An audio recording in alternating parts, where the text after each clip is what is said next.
Segunda, 29 de julho. Ouvindo um sussurro acima de um grito. Ouça Marcos 5, 1 a 20. Jesus e os discípulos chegaram à outra margem do mar, a terra dos Gerazenos. Ao desembarcar, logo um homem possuído de espírito imundo veio dos túmulos ao encontro de Jesus. Esse homem vivia nos túmulos e ninguém podia prendê-lo, nem mesmo com correntes, porque, tendo sido muitas vezes preso com correntes e cadeias, as cadeias foram quebradas por ele e as correntes foram despedaçadas, e ninguém conseguia dominá-lo. Andava sempre, de noite e de dia, gritando por entre os túmulos e pelos montes, ferindo-se com pedras. Quando de longe viu Jesus, correu e prostrou-se diante dele, gritando em alta voz: "O que você quer comigo, Jesus, Filho do Deus Altíssimo? Por Deus, peço-lhe que não me atormente." Ele disse isto porque Jesus tinha dito a ele: "Espírito imundo, saia desse homem." Então Jesus lhe perguntou: "Qual é o seu nome?" Ele respondeu: "Legião é o meu nome, porque somos muitos." E pediu-lhe com insistência que não os mandasse para fora do país. Ora, uma grande manada de porcos estava pastando ali pelo monte. E os espíritos imundos pediram a Jesus: "Mande-nos para os porcos, para que entremos neles." E Jesus o permitiu. Então, saindo os espíritos imundos, entraram nos porcos, e a manada, que era cerca de 2.000, precipitou-se despenhadeiro abaixo, para dentro do mar, onde se afogaram. Os que tratavam dos porcos fugiram e foram anunciá-lo na cidade e pelos campos. Então o povo saiu para ver o que tinha acontecido. Aproximando-se de Jesus, viram um endemoniado, o que antes estava dominado pela legião, assentado, vestido em perfeito juízo, e temeram. Os que haviam presenciado os fatos contaram-lhes o que tinha acontecido ao endemoniado e também falaram a respeito dos porcos.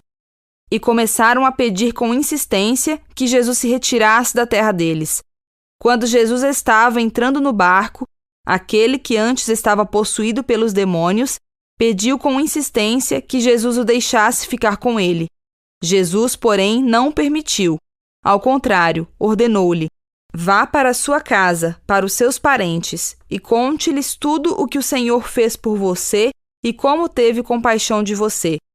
Então ele foi e começou a proclamar em Decápolis tudo o que Jesus lhe tinha feito, e todos se admiravam. Pergunta 3. O que podemos aprender sobre o grande conflito nesse relato extraordinário e, mais uma vez, sobre o poder de Jesus? Se a noite anterior no lago foi inesquecível, a chegada aos Gerazenos na manhã seguinte também foi impressionante.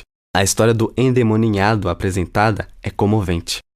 Rompendo com todas as restrições, ele vivia nos túmulos e se feria com pedras. Ninguém podia prendê-lo. Então, ele se encontrou com Jesus. O homem correu para Jesus. Nenhuma palavra é dita sobre os discípulos, que provavelmente fugiram. Quando o homem se aproximou de Jesus, prostrou-se diante dele. A palavra prostrou-se traduz o verbo grego, geralmente traduzido como adorar. Aparentemente, o homem reconheceu que Jesus era alguém que poderia ajudá-lo. Mas quando abriu a boca, os demônios dentro dele gritaram para Jesus, que podia ouvir o pedido de ajuda sussurrado do homem acima dos gritos dos demônios. Quando eles pediram que fossem mandados para uma manada de porcos, Jesus permitiu que entrassem nos porcos.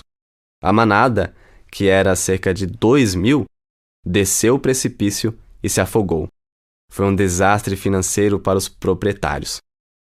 É incrível que os demônios sabiam quem é Jesus e sabiam que eram impotentes diante dele. Por isso, imploraram 2 vezes para fazer o que tinham pedido. Os demônios conheciam o poder que Jesus tinha sobre eles. Essa história tem 2 características predominantes. Primeiro, está cheia de elementos relacionados à impureza ou contaminação cerimonial, conforme a lei do Antigo Testamento: túmulos e mortos, o sangramento e os porcos. Mas, em segundo lugar, sobressaindo-se aos diversos elementos de impurezas, está a batalha entre os poderes do bem e as forças do mal. Jesus expulsou os demônios, a vantagem de Jesus, e os demônios mataram os porcos, vantagem de Satanás. Os habitantes da cidade pediram que Jesus saísse, vantagem de Satanás. Mas Jesus enviou de volta o homem curado como sua testemunha, grande vitória de Jesus. Aquele era um missionário improvável, mas ele tinha uma história incrível para contar. Essa história oferece esperança de que o poder de Jesus pode ajudá-lo em suas lutas